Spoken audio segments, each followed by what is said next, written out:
American Football Stories is brought to you by Coach Paint. Coach Paint is a great tool that allows us to add graphics to player highlight clips similar to the graphics you see on TV. Coach Paint offers the ability to clearly tellustrate video while increasing retention of information in a shorter amount of time. Up your game with Coach Paint today.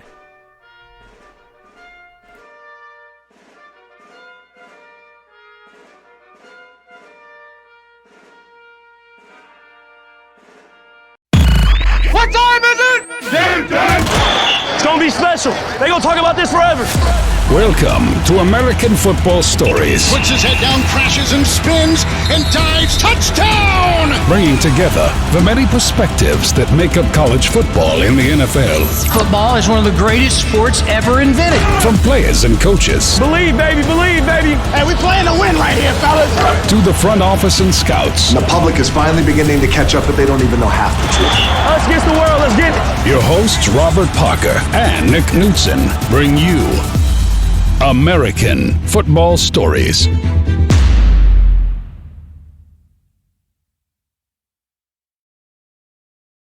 Welcome to the American Football Stories podcast brought to you by Coach Paint. My name is Nick Knudsen.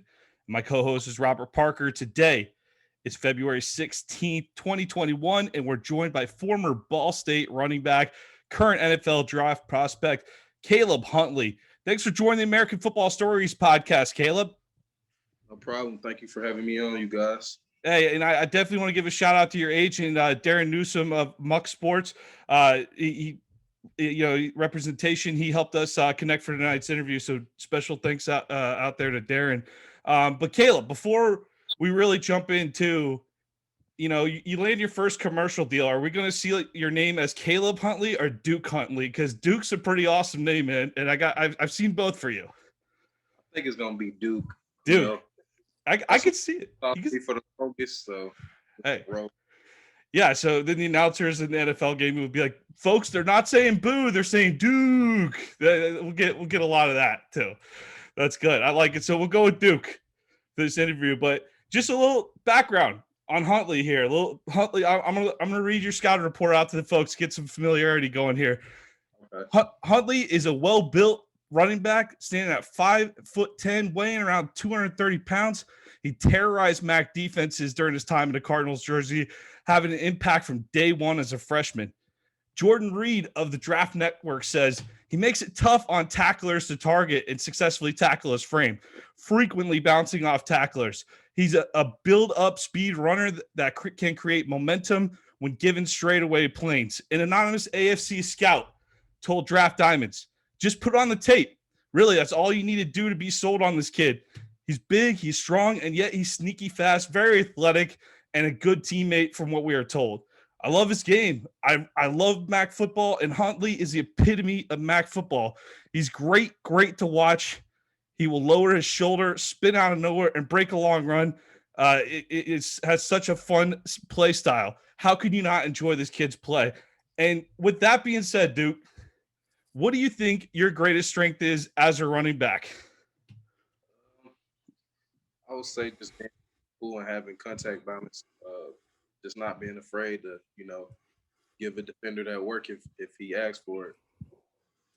Yeah, and you see that over and over again in your tape, just breaking through tackles, breaking off. You weren't afraid to break off a long run here and there. But we talked about the strengths. It's not always fun to talk about, where you got to improve and everything. But what area throughout your college career do you think you really honed in on, the coaches at Ball State zoned in on early, and you improved the most on throughout your career? I would say patience. Because when I first got to Ball State, I just used to hit the hole and go. But, over time, just watching schemes and watching other guys in the NFL and college football, that's just something that, developed for me, and it helped my game. Is there one guy in particular that you really watch his tape to work on that patience, or is that just something they just hammer in your head in practice every day? I watch Le'Veon a lot. I know I don't really, but how he just stays patient in the hole and just hits it while he makes defenders go the other way. And then my coaches would hammer it to me as well. So yeah, little bit of both. A little bit of both. Yeah, Bell looks like he stops at times. It's incredible, incredible. But hey, one thing, looking in your background, I'm a Florida guy. I'm from the state of Florida, and the one thing I know about guys from the South is we don't love cold weather. And I know you're an Atlanta, Georgia guy, and I see you shake your head there, man. I know you're in Atlanta, Georgia. I always tell people I lived in New York for 4 years. Robert's up in New Jersey, but I always tell people winter's an option. You don't have to do this. You can opt out of winter. It's very optional. But you're from Atlanta. So I was a little surprised you ended up in Muncie, Indiana at Ball State. What was your recruiting process like? Um, it was kind of odd because like I was getting offers. I had probably like 14 offers back in Western Kentucky early, and they ended up dropping me like late in the recruiting process. So uh, it was due to my grades because ninth grade I didn't really have a strong year. I was still like just being a class clown and not mature for that transition to high school. So it just really messed me up. So going into 10th grade and all the years past that, I had to do summer school every year, every summer, while everybody else was enjoying their time, having fun. And senior year, most schools thought I wouldn't qualify. Like I had to go to JUCO or something. So I got dropped, but Ball State stuck with me to the end. And I was like, hey, that's loyal right there. Like Yeah. I can better program, so I'm gonna do whatever I need to do for that program. 4 years later, that championship, to all that, it's just crazy. Yeah. I mean, that's great loyalty. And we'll talk about the program here in a sec. Robert, if you want to jump in with the program questions. Once again, thanks for joining us, Caleb. Great having you on. And just love that story, just that recruiting story just coming out. You kind of see that time and time again, where a lot of athletes early on in their career don't have the grades and they're kind of trying to make it up on the back end. But with that being said, Ball State head coach Mike New was hired a year before you arrived on campus. He played at Ball State and he coached throughout the arena leagues. How can you say, his coaching style and his impact led you to become a better player? Just every day in practice, creating good practice habits and telling us that the effort needed to be 100% every day. When we first got there, it was guys there that were kind of cancers to the team. And like, that's why we were losing so much because like it was dudes on our team that didn't even really have a desire to play. So like, why are you on the field if you don't have that desire? But Coach knew he kind of weeded all those guys out, and then we had a team that collectively wanted to play, and it turned out to flip around for us. And I just feel like he's a great coach. He kind of NFL minded because he did coach in the NFL a couple of years. So I feel like he developed us into having that mindset of being professional as well while we're on the field. Yeah, so Caleb, so you speak of that, that NFL coaching influence. Mike knew he coached with Drew Brees and the Saints. So what, just like you said, you mentioned taking that NFL professional, bringing it over to the collegiate level. What else could you say that he impacted you on the field and off the field? Off the field, my sophomore year, I kind of went through it with my injury. I had injured my Achilles, and he just talked to me on a level that was not like my coach, but like a friend. Like he was just really supportive in my dreams and goals and my health. So just off the field, he was a great guy as well. Couldn't ask for a better coach, to be honest with you. Nah, that's some good stuff right there. Speaking of the coaching perspective, I just kind of want to jump into the competitive perspective of, MAC football. Could you describe to our audience and the fans that's listening out there, the competition level that comes within the MAC, playing in the MAC? Because, the narrative always surround the Power 5 conferences, but the MAC really doesn't get no love. I mean, definitely on this podcast, it gets a lot of love, but could you just describe the level of competition within that conference? I feel like it's very slept on. There's some guys in the MAC that can easily compete with Power 5 guys, and I mean, it shows when we play them. Like they don't. Some teams get blown up, but some teams they stick with Power 5 teams or even beat them. So I just feel like people just need to open their eyes up. There's hidden talent in every conference. The MAC is one of them.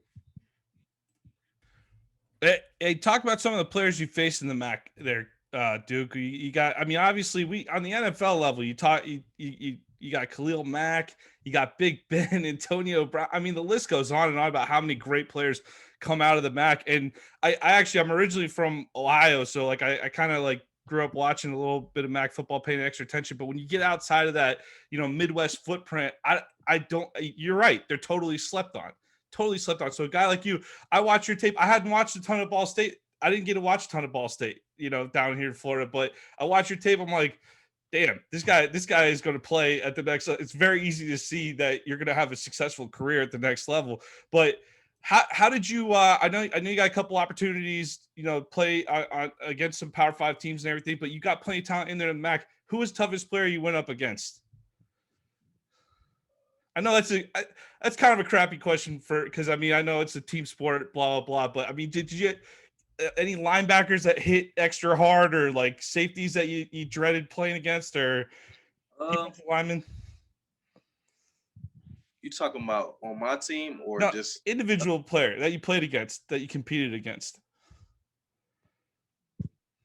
I would say a linebacker from Buffalo my freshman year. I don't know his name, but I think he was like number 4. He played for Buffalo. He was a pretty good linebacker.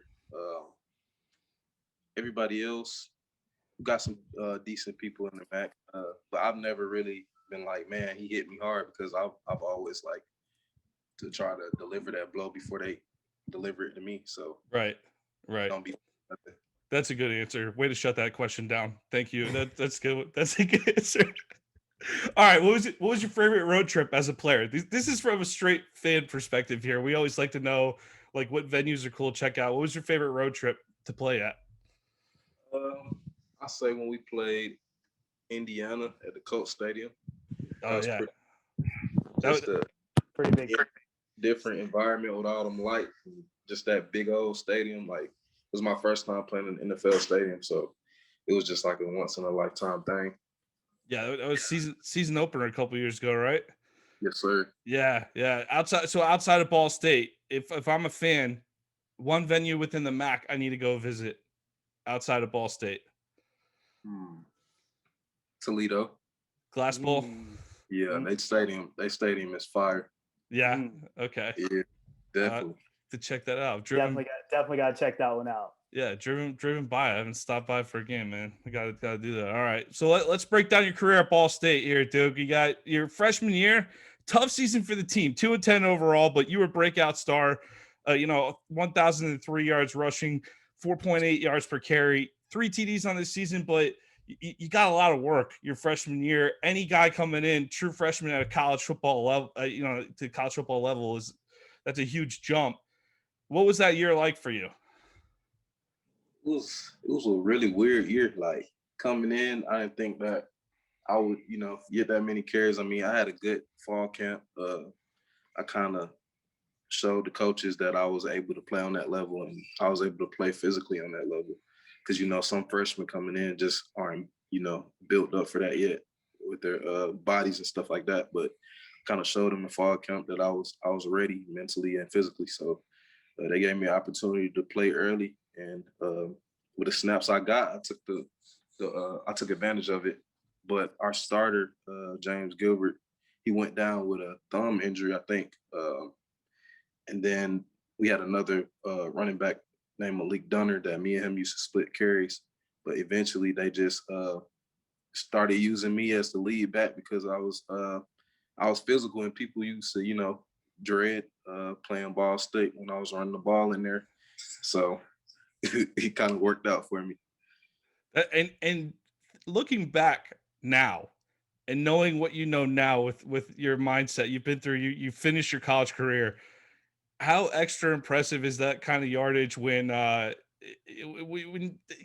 no way you knew nearly what you know today, right? Like, in terms of reading the defense, you talk about being patient. Like, when you go back and watch your freshman tape, are you almost like surprised that you were able to accomplish what you did your freshman year?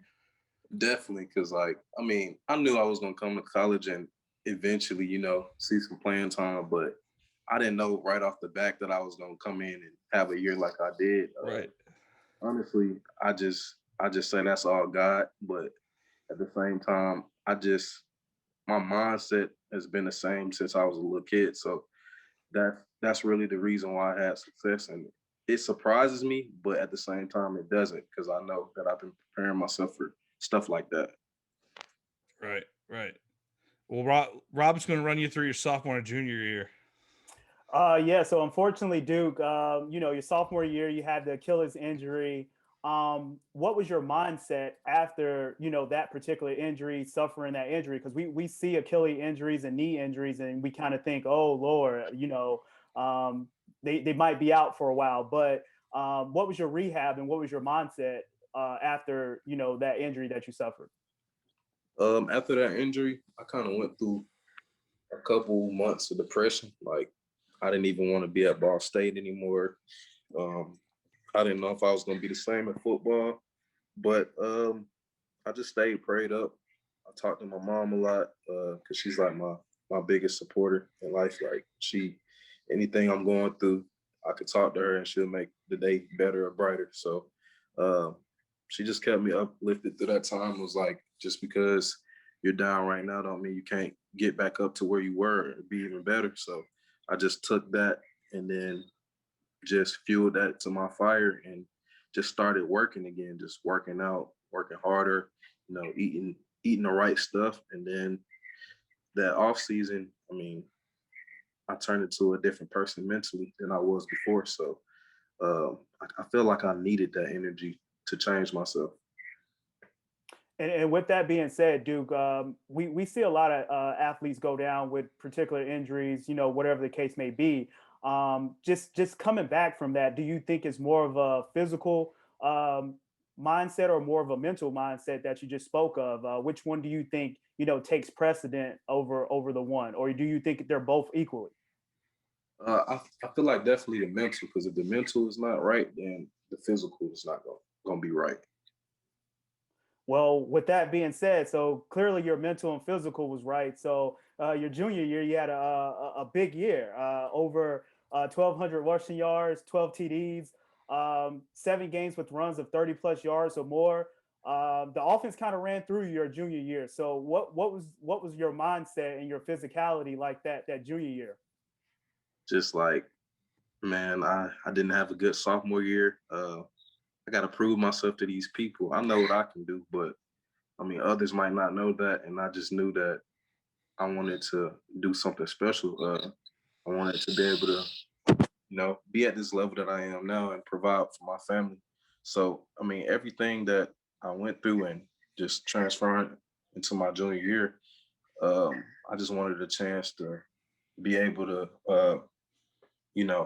have the stats and the film to make it to the next level and get ready for that. So that's how I was thinking my junior year. Like, this is the year that people are going to notice you and realize your potential. So Good stuff right there. Just going back into, you had the 7 games with the runs of 30 plus yards or more. Just breaking down your film and watching tape. You're a big physical guy, but one thing that you might not get credit for is your speed, your extra burst, and your ability. So just reading up on you and doing some research, I came across that your mom was a track athlete. So I'm guessing the genes kind of trickle down to yourself. So how could you talk about being a bigger back, but also having that burst to kind of take it the distance? I kind of feel like you see the Derrick Henry type players where he's running, he's gaining 2 to 3 yards, and all of a sudden he breaks one for 60 to 70 yards. So do you feel like you're in that same realm and same mode as those big physical backs that can break the longer runs? I definitely do.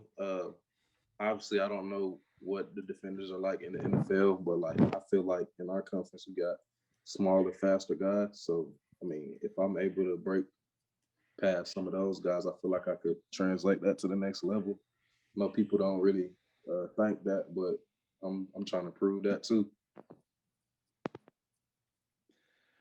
Now we'll get into 2020 here, which was just a glorious year for everybody on the planet, but particularly just a really weird year in general. Like, talk about last off season, and this is really more just informative too, where I think the public, from a public standpoint, we watch from a distance and be like, oh, they're going to play, they're not going to play, but you guys have to keep working out and keep that mindset fresh. Even though, like, so what happened early on? So the pandemic hits in March here, everything shuts down. Do you guys go home for a while? Like, when did you come back? When did you come back to campus, basically? I went home for like a month, but like I decided to come back because it's not a lot of people at home that I can, go work out with or do football with, because they're not doing the same thing I'm doing. So my mom would tell me, like, you don't need to be here, son. Like, you need to go back up to Muncie with your teammates and, work out there. So I ended up going back up to Muncie and just training. Like, it was just weird, like training in teammates' garages, pushing cars, Nice. carrying bags, like carrying salt bags, stop sign to stop sign, just anything that we could do to kind of, get that lift in. It was definitely different, but I feel like we was putting in quality work, because when it was time to, hit the field, we was in, good condition, and physically we were ready. So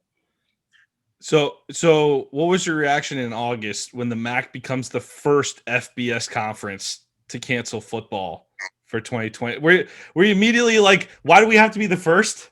Was that your immediate question? I was definitely like that.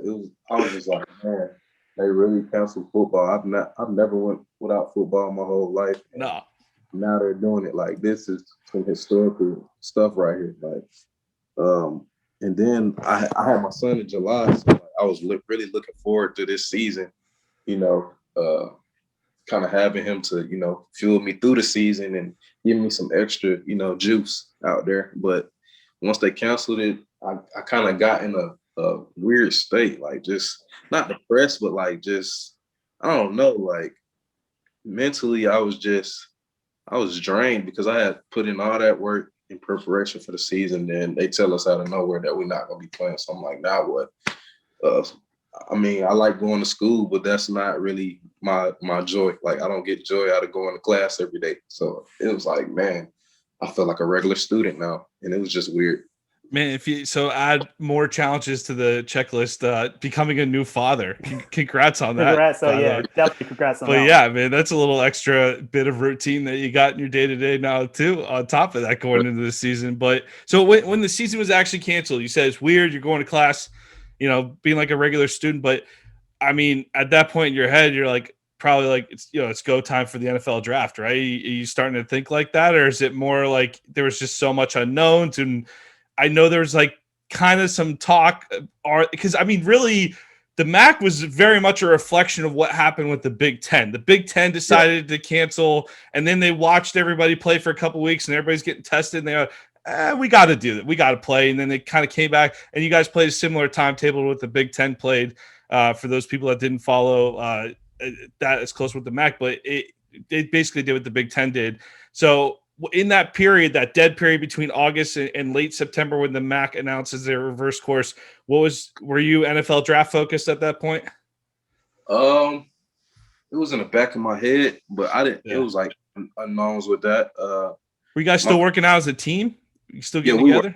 Yeah, we were still preparing. Yeah, we were still preparing, but it was like limited groups, and then we had to get tested every day in the morning time, so it was just a lot going on. Was it the brain test where they stick it up to the brain?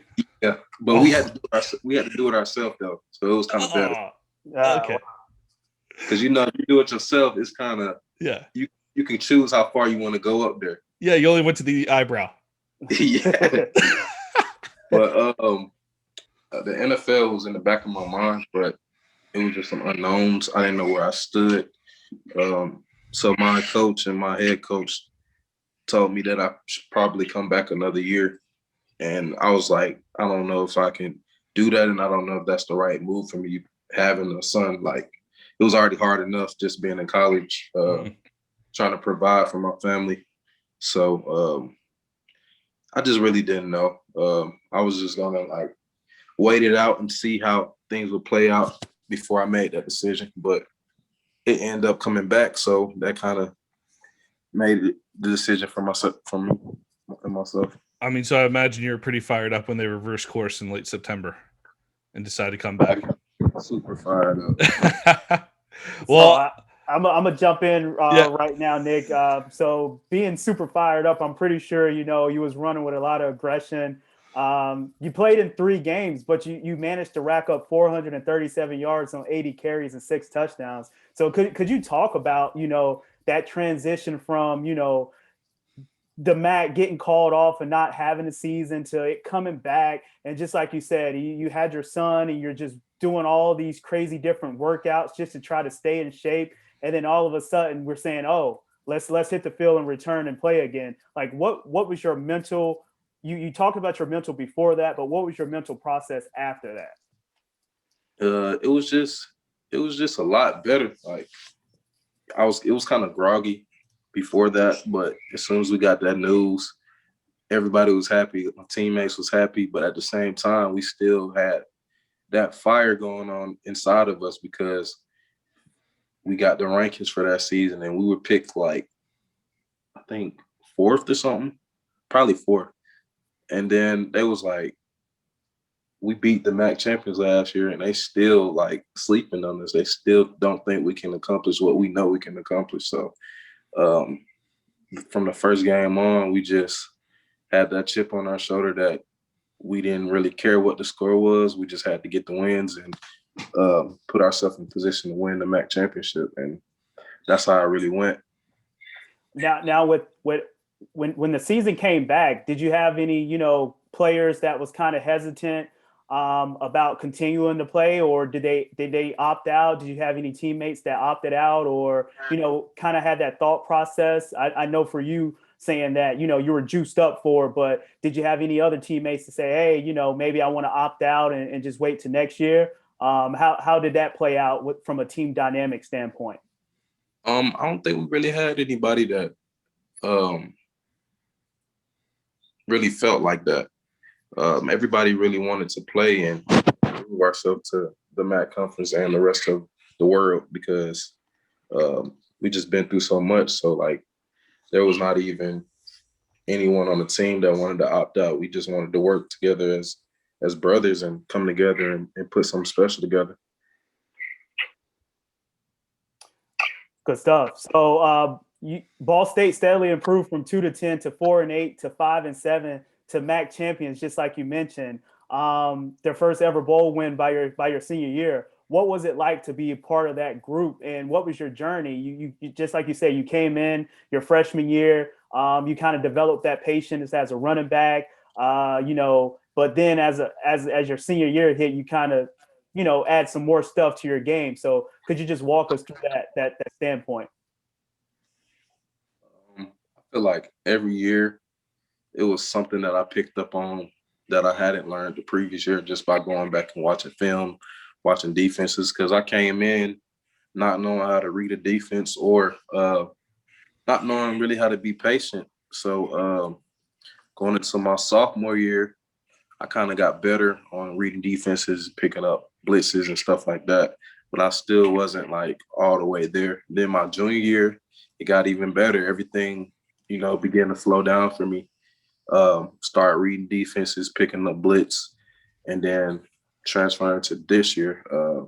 Everything was just like, man, this is easy. Like every game was pretty much easy for me. Just reading defenses, reading blocking schemes, just running the ball. Like it wasn't really challenging to me anymore. That's where I knew that I needed to take that next step.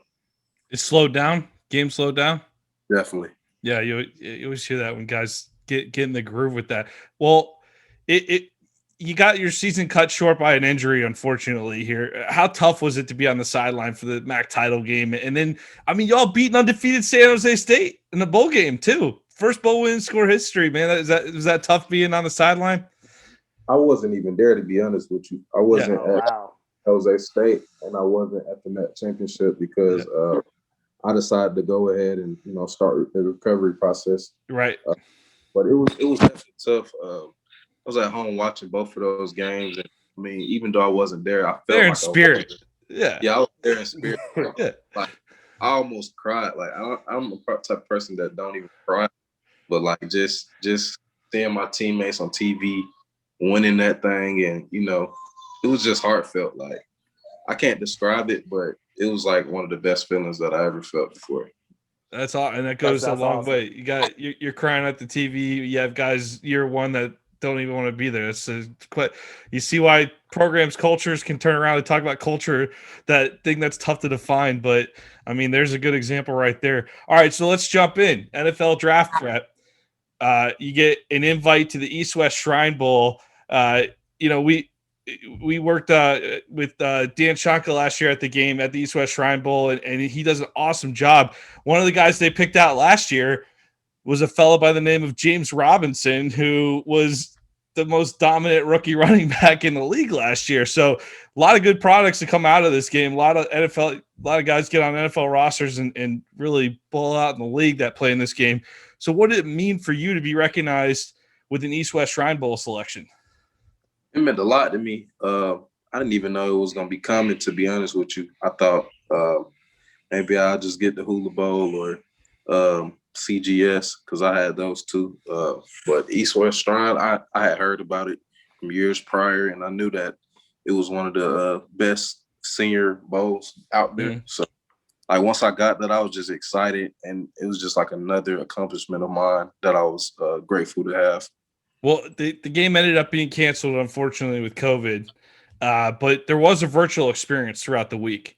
So what was that experience like for you? And I know that they had different guys speak, like from the league and everything. And did you get to talk to NFL personnel? Did you get a little interview with scouts or no? I didn't get to because I was at the College Gridiron Showcase at the same time. So it was kind of like hard for me to hop on Zoom because I was talking to scouts and personnel there at the same time that they were holding Zoom calls and stuff. Right. But what what about so you didn't get to do the virtual experience, you said? Nah, I watched it, like how you can go back on there and review it. I did that, but I wasn't able to like. Oh, gotcha. What'd you get from that? Anything interesting you learned?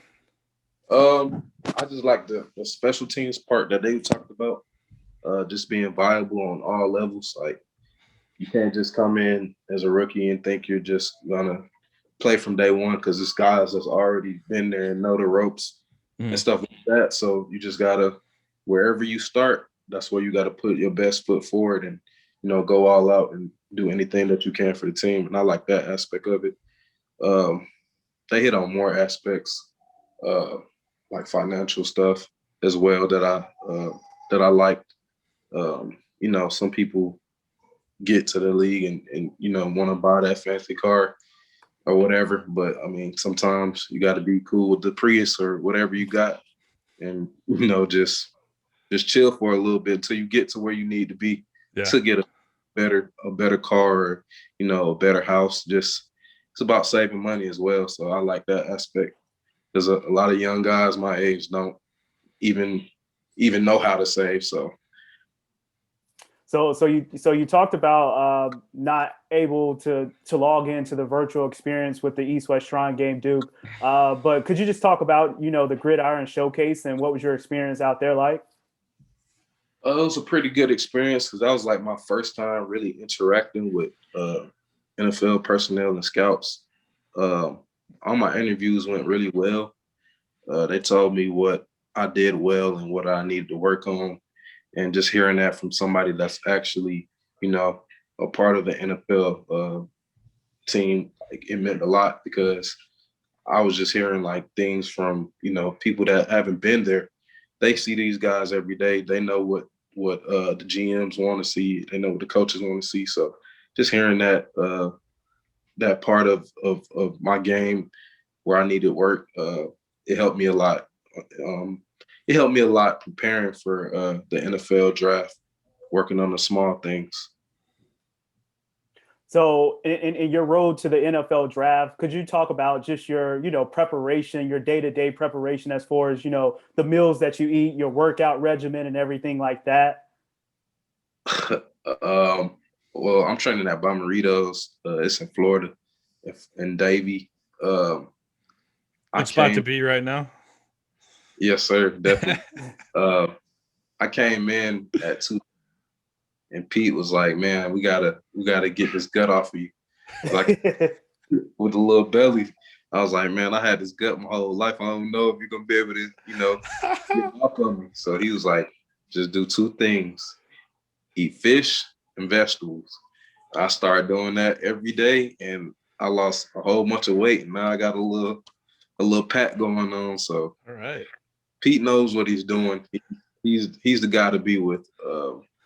But the training is just so technical, and I wouldn't say that it's super like tiring, but it's definitely like it'll definitely whoop your behind. Like we be on sleds, um, just pushing weights, but it's like you're on a sled, you're holding the pole, but your chest is also touching the sled. So you're at an angle like this while pushing the sled. You can't really use your arm. So it's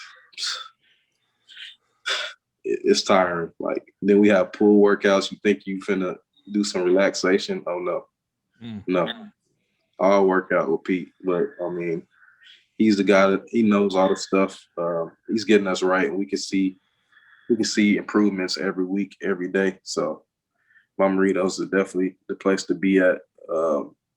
We don't really have a set schedule every day. Like we switch it up sometimes. So like our workouts are different every day, just depending on the person.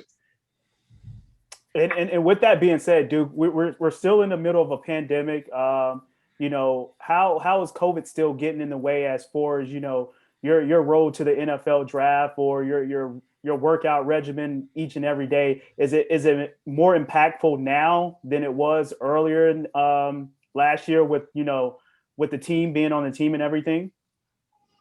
Um, I would say it was more impactful earlier on. Right now, it's starting to come down a little bit.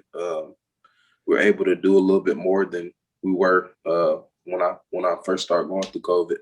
So I would say the journey isn't really that different because I was still able to go to CGS, go to the Hula Bowl, and then I'm still able to have my pro day hopefully in April. So a lot of guys last year I know they didn't even have the opportunity. So I feel like it's a better position right now than last year.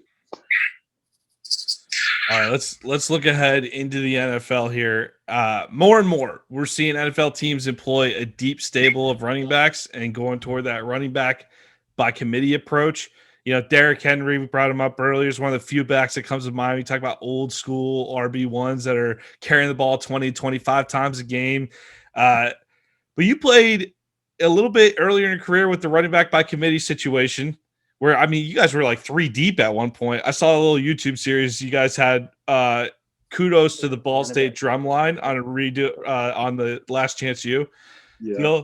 That was pretty solid. But yeah, so you've played where you've been that RB1 go-to rusher, and you've played in committee, the running back by committee situation. I think that versatility is great if you're an NFL franchise looking at you. But what's your difference in mentality as a when you're the guy that's going to be, especially a guy like you're physical, you're going to wear people down with those higher carry totals, right? In the fourth quarter, that's where you're going to be able to shine a little bit. But like, if you're only going to get 10 carries, if you get in that backfield and you're asked to back up somebody your rookie year, do you have more pressure on those limited opportunities, or you take the same approach no matter what? You have that has it just been pounded into your brain to take the same approach every carry no matter what? I take the same approach every carry. Yeah. My mindset at the beginning of the game is my mindset at the end. Like there's no changing me from snap 1 to snap 45. Every carry, I try to, do the best I can with that opportunity. When I first got to college, I used to try to score on every one, which is cool. Like if I can, I would like to score on every one, but my biggest thing is get that first down. If I can get the first down off a carry, then I'm a pretty happy guy because first downs create touchdowns eventually. So that's my mindset towards that. Well, and then on the almost on the opposite end of the spectrum here, Ball State had a pretty run-based offense, I'd say, based on what I looked into. They didn't really ask the running backs to participate much as receivers, but obviously more wide open league. You know, you're seeing more college coaches go into the league, open things up. Are scouts inquiring about your pass catching skills, and are you having a lot of fun and getting tired of answering that question? Most definitely. At first, it was like you to be able to catch up the backfield, or if you're not able to catch up the backfield, that's fine too. You can work on that. But I'm more than capable of catching up the backfield. Yeah. I showcased that at CGS and Hula Bowl, and I just put something out on Instagram today showing me catching the ball and doing some receiver stuff. So I'm kind of getting ready to, show them that I can do that too. I ain't gonna say I'm the best catcher, but I can definitely catch balls when needed. You're comfortable. Yes, sir. Definitely. Yeah. Hey, so what types of routes are you expecting to have to run in the NFL, on a regular basis versus you may not have run them at Ball State. You expect to run maybe, I guess it depends on the offense you get drafted into, right? It's not going to be the same everywhere, but is there something that you guys didn't do at Ball State that you're really practicing a lot right now? Angle routes, we didn't run that. Everything else we pretty much ran. We ran arrows, we ran wheels, we ran flats as well. But I didn't really get a chance to showcase my ability on catching those because I was getting so many carries out the backfield, and they would just rather put somebody else in to do that. And we had pretty good receivers as well, so they'll try to get the ball to them. So me being able to showcase that at Pro Day or whenever I do get to do that will be big. There's a lot of people that don't even think I can do that. Yeah, so that's some good stuff right there, Duke. I'm just gonna go ahead and switch it up. We're gonna play a little game. We're gonna do a role reversal. So I know you're the athlete, I know you're the running back, but we want to put you in the head coaching hot seat right now. So if you were the head coach of Ball State and you could call one play for yourself, what would it be and why?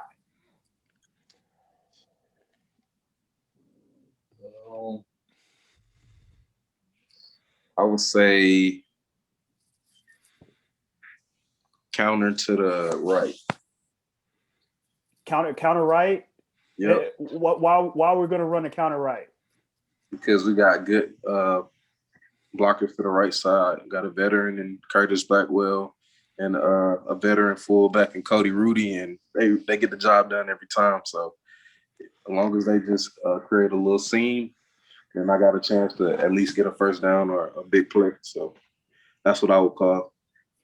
Perfect. That's a great segue into our next question. What scheme do you like running behind? Whether it's the zone blocking scheme, you mentioned your fullback, power scheme and a 21 personnel. What scheme do you feel most confident running behind? And what scheme that you can see? Just like Nick mentioned before, depending on what team draft you is going to be different schemes, but what scheme are you more comfortable running with? Or is it just, the same, mental approach where it doesn't really matter? It doesn't really matter for me, but I would say zone and power. Being a physical guy like yourself, I'm pretty sure you like that power, that downhill running scheme, just rolling over defenders and just getting to the next level. So, but what about the zone blocking scheme that you like? Particularly, like when we run outside zone, it just gives me a chance to, go outside and then split defenders. I like that because they start flowing over the top, and I'm able to stick my foot in the ground and just hit it. I feel like you can get a lot of yards off of that, and I broke a couple running outside zone. But I don't know. It's a lot of people that don't really care for it, but I kind of like it. I tell you what, just breaking down your film and watching a lot of your film. And once again, me and Nick, we're partnered up with Coach Paint. So we actually have a big Coach Paint catalog on our Twitter account in regards to you actually running, that zone and that power scheme. And one thing that I noticed is that you don't have a lot of wasted movement in the backfield. Just like you say, you make that one cut and you hit the hole and you go. You see a lot of backs that kind of, tiptoe in the backfield and then trying to peek and trying to hit the hole. Is that just your natural instincts taking over? Is that just preparation, reading the defense? Is that coaching? Like what is that? Because we don't get the chance to see that in a lot of running backs out there. It's just how I run. So I would say it's instincts as well as just reading the defense. Like pre-snap, I kind of see how they're lined up. And then after the ball is snapped, I kind of see how they're flowing to where I'm going to. And then once I can go in that direction and hit it, I'll just stick my foot in the ground and hit it with a one cut or do whatever I need to do. I know I don't really I got a couple plays where I spin and stuff like that, but all that is really instincts. I don't really spin on the regular, but when I do, most of that just instincts kicking over or kicking in. Gotcha. So we're going to wrap this up pretty shortly. We want to get you back to your son. But with that being said, if NFL team draft Caleb Huntley, Duke Huntley, what is that team getting out of them, and what type of the players that team getting, and what type of person is that team getting? So laid back, cool team first guy who's willing to do everything for the coaching staff and my teammates to be successful. Really not selfish at all. I just want to win, really.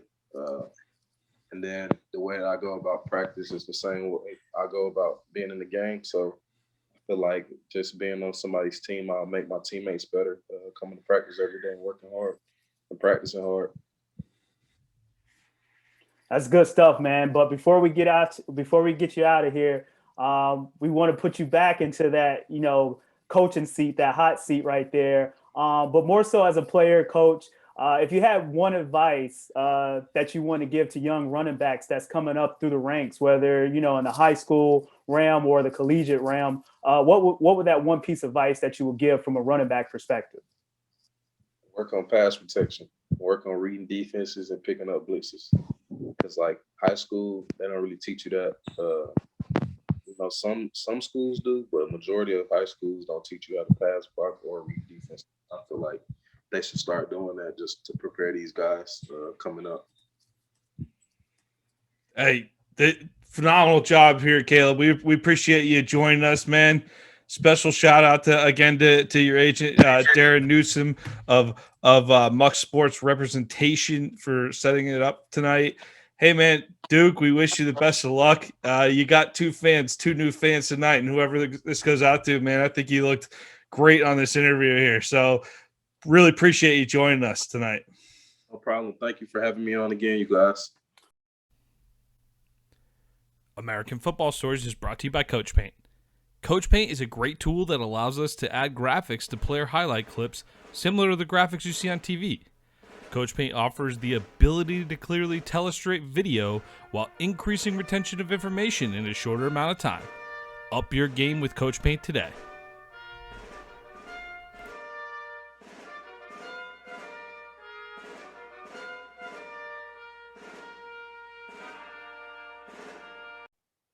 Thank you for listening to American Football Stories podcast. Please subscribe to our YouTube channel, American Football Stories. We are working to grow our network on YouTube and we'd love to have you subscribe. You can find us also on Apple Podcasts, on Twitter at American FB Story, and on our website, AmericanFootballStories.com. I am Robert Parker. My co-host is Nick Knudsen. This has been another episode of American Football Stories.